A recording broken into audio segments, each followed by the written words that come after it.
భారత 15వ ఉపరాష్ట్రపతిగా ఎవరు ఎన్నికయ్యారు? సిపి రాధాకృష్ణన్. భారత 15వ ఉపరాష్ట్రపతిగా అభ్యర్థి మరియు మహారాష్ట్ర గవర్నర్ అయిన సిపి రాధాకృష్ణన్ భారత కొత్త ఉపరాష్ట్రపతిగా ఎన్నికయ్యారు. ఆయన ఇండియా బ్లాక్ అభ్యర్థి మరియు మాజీ సుప్రీంకోర్టు న్యాయమూర్తి అయిన బి సుదర్శన్ రెడ్డిని 152 ఓట్ల తేడాతో ఓడించారు.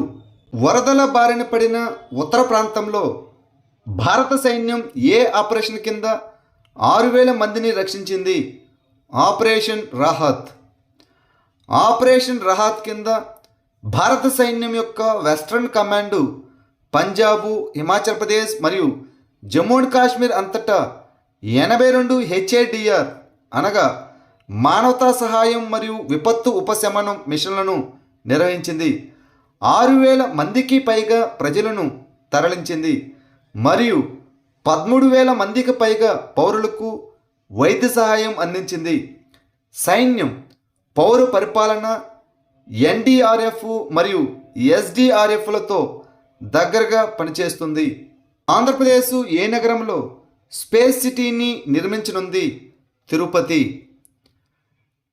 తిరుపతిలో స్పేస్ సిటీ మరియు మడకసిరలో 2 డిఫెన్స్ మ్యానుఫ్యాక్చరింగ్ హబ్బులను స్థాపించడానికి ఆంధ్రప్రదేశ్ ప్రభుత్వం 3,400 కోట్ల పెట్టుబడి ప్రణాళికను ప్రకటించింది.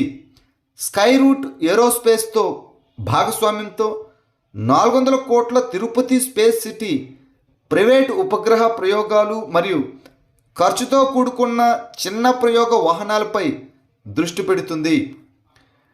3,000 కోట్ల పెట్టుబడితో మడకసిర హబ్బులు ఏరోస్పేస్ భాగాలు, రక్షణ, ఎలక్ట్రానిక్స్ మరియు ఆయుధ వ్యవస్థలను ఉత్పత్తి చేస్తాయి. మొట్టమొదటి సూర్యోదయ ఉత్సవానికి ఆతిథ్యం ఇచ్చే భారతీయ రాష్ట్రం ఏది? అరుణాచల్ ప్రదేశ్. అరుణాచల్ ప్రదేశ్లోని అంజావ్ జిల్లాలోని డాంగ్ గ్రామంలో 2025 డిసెంబర్ 29 నుండి 2026 జనవరి 2 వరకు మొట్టమొదటి సూర్యోదయ ఉత్సవాన్ని నిర్వహించనున్నారు. భారతదేశంలో ప్రతిరోజు సూర్యోదయం పొందే మొదటి ప్రదేశం డాంగు మరియు భారతదేశం, చైనా, అదేవిధంగా మయన్మార్ 3 జంక్షన్ వద్ద 1240 మీటర్ల ఎత్తులో ఉంది. ముఖ్యమంత్రి పెమా ఖండు ఈ ఉత్సవాన్ని ప్రకటించారు.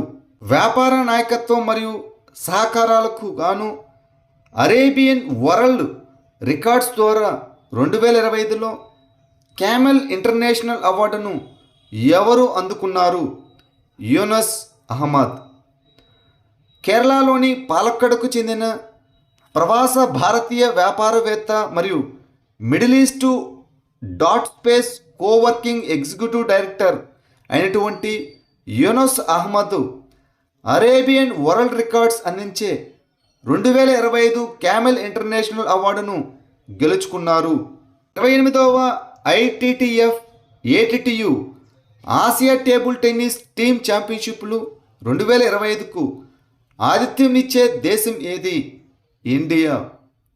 భారతదేశం అక్టోబర్ 11 నుంచి 15 వరకు భువనేశ్వర్లో 28వ అంతర్జాతీయ టేబుల్ టెన్నిస్ సమైక్య ITTF, ఆసియన్ టేబుల్ టెన్నిస్ సమైక్య ATTU, Asian table tennis team championship 2025ను నిర్వహిస్తుంది. ఈ ఈవెంట్లో పురుషులు మరియు మహిళల జట్లు పోటీ పడతాయి. ఇది ఒడిశాలో జరిగిన మొట్టమొదటి ఆసియా స్థాయి టేబుల్ టెన్నిస్ ఈవెంటు. ఏ దేశంలో జరిగిన ప్రపంచ ఆర్చరీ ఛాంపియన్షిప్ 2025లో భారత పురుషుల కాంపౌండ్ ఆర్చరీ జట్టు తొలిసారిగా బంగారు పతకాన్ని గెలుచుకుంది? గ్వాంగ్జూ, దక్షిణ కొరియా. ఇటీవల దక్షిణ కొరియాలోని గ్వాంగ్జోలో జరిగిన 2025 ప్రపంచ ఆర్చరీ ఛాంపియన్షిప్లో భారత పురుషుల కాంపౌండ్ ఆర్చరీ జట్టు తొలిసారిగా బంగారు పతకాన్ని గెలుచుకుంది. ఈ జట్టు ఫ్రాన్స్ను 235-233 తేడాతో ఓడించింది. మిక్స్డ్ టీమ్ ఈవెంట్లో జ్యోతి సురేఖ వెన్నం మరియు రిషబ్ యాదవ్ రజత పతకం గెలుచుకున్నారు.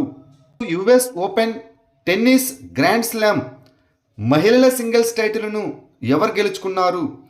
అరీనా సబలెంకా, బెలారస్ దేశస్తురాలు. ప్రపంచ నంబర్ 1 అయిన Aryna Sabalenka US open tennis మహిళల సింగిల్స్ టైటిల్ను 6-3, 7-6 తేడాతో అమండా అనిసిమోవాను ఓడించి గెలుచుకుంది.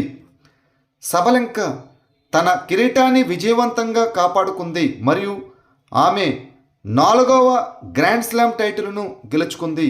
ఆశాజనకమైన ట్రయల్ ఫలితాల తర్వాత పెద్ద ప్రేగ్ క్యాన్సర్ వ్యాక్సిన్ను ప్రవేశపెట్టిన దేశం ఏది? Russia. Russia federal medical and biological agency తన పెద్ద ప్రేగు cancer vaccine pre clinical trials విజయవంతంగా పూర్తి చేసిన తర్వాత ఇప్పుడు ఉపయోగం కోసం సిద్ధంగా ఉందని ప్రకటించింది. లెవిస్ బ్రాండ్ అంబాసిడర్గా ఎవరు నియమితులయ్యారు? అలియా భట్. లెవిస్ బాలీవుడ్ నటి అలియా భట్ను తమ కొత్త గ్లోబల్ బ్రాండ్ అంబాసిడర్గా ప్రకటించింది. ఈ సహకారం కేవలం సెలబ్రిటీల ఆమోదం గురించి మాత్రమే కాకుండా డెనిమ్ ఫ్యాషన్లో వ్యూహాత్మక మార్పును సూచిస్తుంది. 2025 ఇటాలియన్ గ్రాండ్ ప్రిక్స్ను ఎవరు గెలుచుకున్నారు? మ్యాక్స్ వెర్స్టాపెన్, బెల్జియం ఆటగాడు. 2025 ఇటాలియన్ గ్రాండ్ ప్రిక్స్ను మ్యాక్స్ వెర్స్టాపెన్ గెలుచుకున్నారు. 2వ స్థానంలో మెక్లారెన్, 3వ స్థానంలో లాండో నోరిస్ మరియు ఆస్కార్ పియాస్త్రి పోడియంను సమంగా పంచుకున్నారు. యుక్తధార పోర్టల్ అనేది భౌగోళిక సమాచార వ్యవస్థ ఆధారిత వేదిక. ఇది ఏ పథకం కోసం రూపొందించబడింది? మహాత్మా గాంధీ జాతీయ గ్రామీణ ఉపాధి హామీ పథకం ఎంజీ నరేగా. యుక్తధార పోర్టల్ అనేది భారతదేశం అంతటా గ్రామస్థాయి మహాత్మా గాంధీ జాతీయ గ్రామీణ ఉపాధి హామీ పథకం ప్రణాళిక కోసం భౌగోళిక సమాచార వ్యవస్థ ఆధారిత జియోస్పేషియల్ ప్లానింగ్ వ్యవస్థ. ఇది ప్రతి పని యొక్క కార్యాచరణ ప్రణాళిక, స్థానం, ఖర్చు మరియు పురోగతిని రికార్డ్ చేస్తుంది మరియు మ్యాప్ చేస్తుంది. ఏకీకరణ, పారదర్శకత మరియు జవాబుదారీతనం నిర్ధారిస్తుంది. చెల్లింపు క్రమరాహిత్యాలు మరియు అవకతవకలను తగ్గిస్తుంది. సి రామ్లింగ్ ఘాట్ వన్యప్రాణుల అభయారణ్యం ఏ రాష్ట్రంలో ఉంది? మహారాష్ట్ర. ఈ అభయారణ్యం మహారాష్ట్రలోని ఉస్మానాబాద్ జిల్లాలో ఉంది మరియు మే 23, 1997న స్థాపించబడింది. ఇది సహ్యాద్రి కొండల్లోని బాలాఘాట్ శ్రేణిలో 22.38 చదరపు కిలోమీటర్ల విస్తీర్ణంలో ఉంది. ఇందులో శివుని పురాతన రామ్లింగ్ ఆలయం, జలపాతం మరియు రామాయణ ఇతిహాసాలకు సంబంధించిన గుహ ఉన్నాయి. 18వ అంతర్జాతీయ ఎర్త్ సైన్స్ ఒలింపియాడు IESO 2025 ఎక్కడ జరిగింది? చైనా.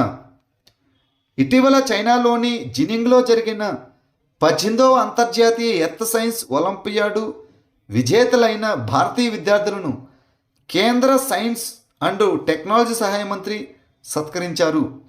అంతర్జాతీయ Jio science youth movement reporter విభాగంలో టీమిండియా 7 పథకాలు అనగా 1 స్వర్ణ పథకం, 4 రజత పథకాలు, 2 కాంస్య పథకాలు మరియు 3వ బహుమతిని గెలుచుకుంది. ఈ IESOను 2003లో international geo science education organisation స్థాపించింది. దాని తెగ ప్రధానంగా ఏ ఈశాన్య రాష్ట్రంలో కనిపిస్తుంది? అరుణాచల్ ప్రదేశ్. అరుణాచల్ ప్రదేశ్లోని జీరో వ్యాలీకి చెందిన అపతాని మహిళలు సాంప్రదాయ ముఖ పచ్చబొట్లు మరియు చెక్క ముక్కు ప్లగ్లను ధరించే చివరి తరం.